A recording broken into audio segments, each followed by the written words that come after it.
Olá, cinerautas, sejam bem-vindos a mais um novo vídeo aqui do canal. E hoje nós vamos falar sobre 5 motivações mais perturbadoras dos filmes de terror. Perturbadoras na parte de espiritismo, na parte de gore, enfim, tem para todos os gostos, não é, Felipe? Exatamente, Denis. E lembrando, se vocês ainda não são inscritos aqui no canal, já se inscrevam aqui embaixo, deixe seu like e comente, pessoal. Comente qualquer coisa, deixe um emoji para o YouTube entender que esse canal aqui é relevante, tá bom? Compartilha, curte, se inscreva, isso já ajuda demais. Então, bora lá!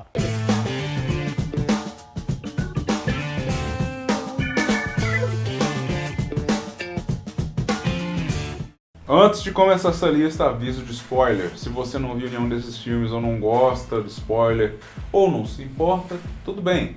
Aviso de spoiler. Terá spoiler no vídeo inteiro. Tá avisado.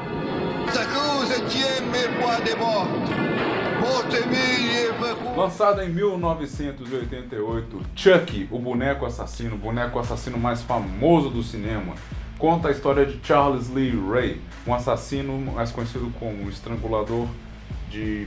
Eu esqueci o nome da cidade, mas ele era um estrangulador. Ele estava fugindo da polícia e então ele entra dentro de uma loja de brinquedos.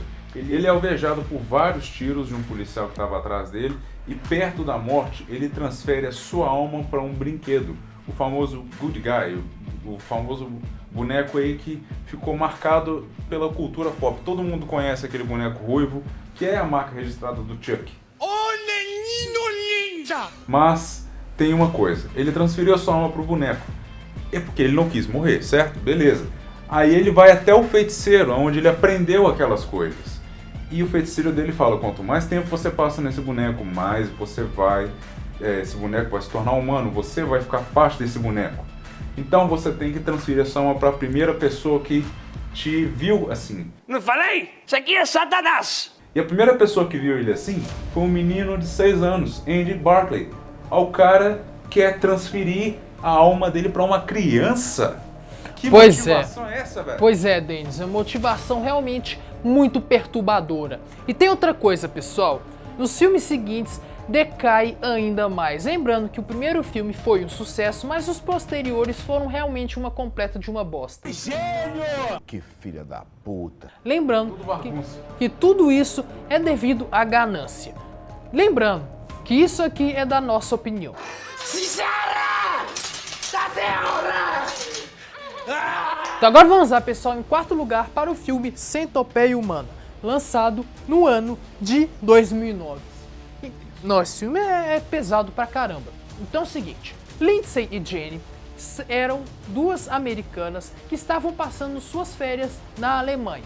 Com isso, o Dr. Reiter, ele era um médico bem psicopata, pois ele acabou capturando essas duas meninas para fazer um experimento que ele já tinha o sonho de fazer há vários anos, que é a centopeia humana.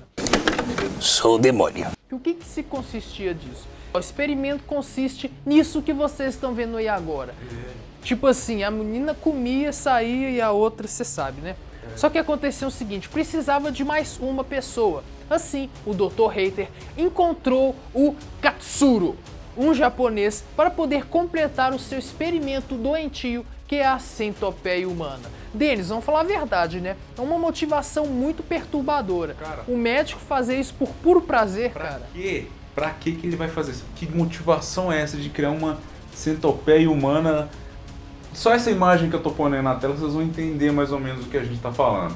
Ligando de uma forma um pouco tanto quanto peculiar. Que coisa horrorosa! Tudo errado, olha só que desgraça! Peculiar pra caramba. Mas agora eu te pergunto, depois que ele realizar esse experimento, o que ele vai fazer com o experimento pronto dele?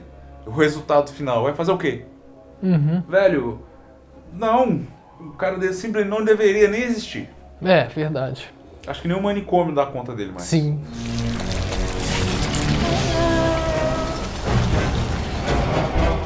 Bora agora pro famoso, tenso quando foi lançado e bastante peculiar, A Casa de Cera, lançado em 2009. Galera, esse filme, quando ele foi lançado, ele foi assim, bem perturbador.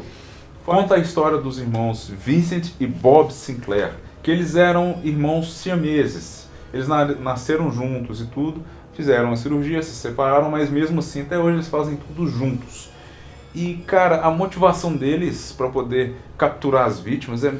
Cara, eles têm a motivação de capturar jovens, insano, transformar eles em estátua de cera para compor a cidade que eles fizeram, que é uma cidade falsa. Pra que eles vão criar uma cidade inteira falsa para capturar pra galera, para constituir gente de cera? É doentio pra caramba. Que? Tem um probleminha. Responde. Sem motivo. É um dos filmes aqui que eu falo que o vilão ele tem um motivo assim bem doentio e peculiar, né, Denis? Tá, olha, se você fosse parar pra pensar, Jason ou Fred Krueger, eles tinham um motivo macabro, sim, perturbador, mas era relativamente palpável, porque você entendia a situação dos caras. Eles estavam ali, sim, sofrendo e tudo mais. Mas esses dois aqui criaram uma cidade para capturar vítimas, para compor gente de cera ali. Pra quê? Pra quê?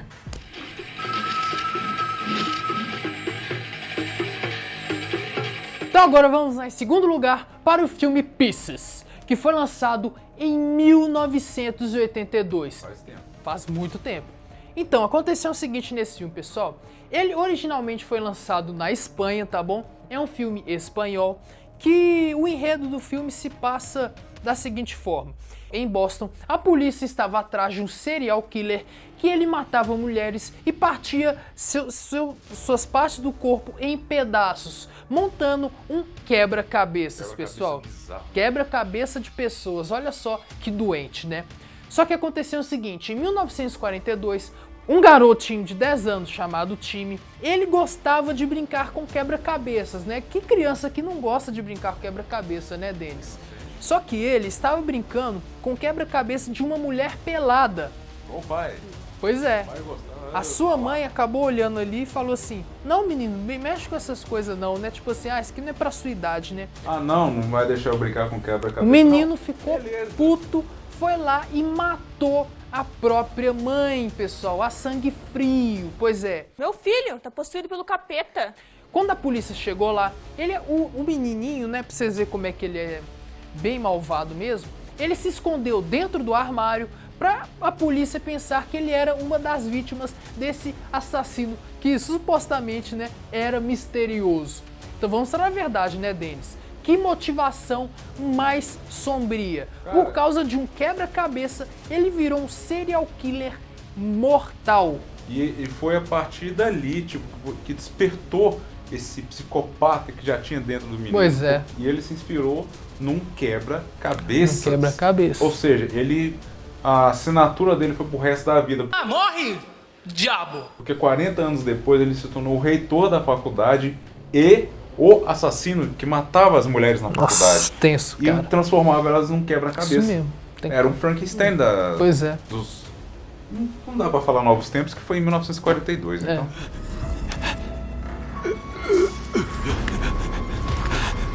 Bora agora pro primeirão da lista, Jogos Mortais, lançado em 2010, com o título de Jogos Mortais 3D. Bom, esse Jogos Mortais, ele demonstra muitas vítimas que já passaram pelo Jigsaw, mostra gente que sobreviveu, supostamente sobreviveu. E aí temos esse personagem chamado Bob Danger, que é um dos protagonistas, que ele fala que ele sobreviveu às armadilhas do Jigsaw. Só que o próprio Jigsaw, ele não gosta disso. Por quê? Esse cara é fake. Ele nunca participou de uns Jogos Mortais, ele nunca viu, ele não sabe nem como é o Jigsaw. Aí o Jigsaw vira e falou, é? Vamos pôr você pra testar de verdade, filho. Exatamente. Pra testar de verdade. Tá fudido, meu parceiro. Brincou com a pessoa errada. Só que aí temos um outro pequeno ponto. Vocês lembram do Dr. Gordon? Lá do primeiro filme? Do primeiro filme que ele precisou serrar o próprio pé para poder fugir? Pois é, ele aparece aqui no finalzinho do filme e mostra que ele era uma das pessoas que estava por trás de tudo que aconteceu nas outras franquias. Agora eu te pergunto, Felipe, assim, por vias de flashback, mostra que depois do primeiro filme, o Jigsaw cuidou do Dr. Gordon e ajudou ele a voltar à ativa, aquela coisa toda. E cara, eu te pergunto, o Dr. Gordon ele sempre foi psicopata ou ele se tornou psicopata por causa do Jigsaw? Porque quando ele foi capturado, ele estava em desespero. Pois é, Qual que é a aquilo motivação também, desse cara? aquilo pode ser tudo um teatrinho também, né, Denis? Algo assim, vou fingir aqui, pode ser isso também. Só que muito bem, fingir pra serrar muito a bem, perna. pois é, deve ser apreço, sei lá, devoção, né? Só que aconteceu o seguinte, pessoal, o grande motivo do Jigsaw, na verdade, era porque ele queria punir as pessoas que já tinham cometido algum pecado na vida. Por exemplo, sei lá, o cara assaltou, roubou uma bolsa de uma idosa, Jigsaw ia lá e matava, entendeu? Tudo que ele descobria, ele ia lá para punir a pessoa com esses jogos, né, Denis? Exato. E a gente fica sem entender também essa aparição do Dr. Gordon. Tipo, cara, por que você tá fazendo isso? Pois Ficou é. traumatizado? Deu pra entender. Mas ficou Né. traumatizado, fica longe dessas coisas. Fica longe. Não vai atrás. E a motivação dele no final do filme ficou sem explicação. Pois é. Ele sempre foi psicopata? Uhum. O Jigsaw transformou ele em psicopata? Nunca saberemos.